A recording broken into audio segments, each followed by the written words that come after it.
लोकमतच्या बाराबंदी चिमुकल्यांची यात्रा सिद्धरामांची या संकल्पनेनुसार ग्रामदैवत सिद्धरामेश्वर महाराज यात्रेनिमित्त बटरफ्लाय प्री स्कूलच्या वतीने नंदीध्वज मिरवणूक काढण्यात आली। मिरवणुकीचा शुभारंभ भुसार व्यापारी भीमाशंकर काळे व मुख्याध्यापिका वैशाली काळे यांच्या उपस्थितीत करण्यात आला। मिरवणुकीत 7 नंदीध्वज पालखी यांचा समावेश होता। बोला बोला एकदा हर बोला हर श्री सिद्धेश्वर महाराज की जय या जयघोषात शेळगी येथील विद्यानगर या परिसरात ढोलीबाजासह मोठ्या थाटामाटात मिरवणूक काढण्यात आली।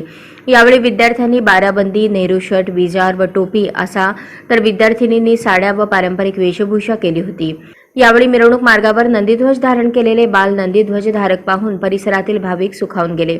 जणू यात्रेपूर्वीच यात्रेचा अनुभव आल्याचे काहींनी सांगितले। मिरवणूक यशस्वी करण्यासाठी सपना अडके, स्नेहा मद्दरकी, भाग्यश्री बेळे, अश्विनी चोळले, सुकेशिनी हिप्परगी, पूजा सोनटक्के आदींचे सहकार्य लाभले। यावेळी बहुसंख्य पालक आणि रहिवासी उपस्थित होते।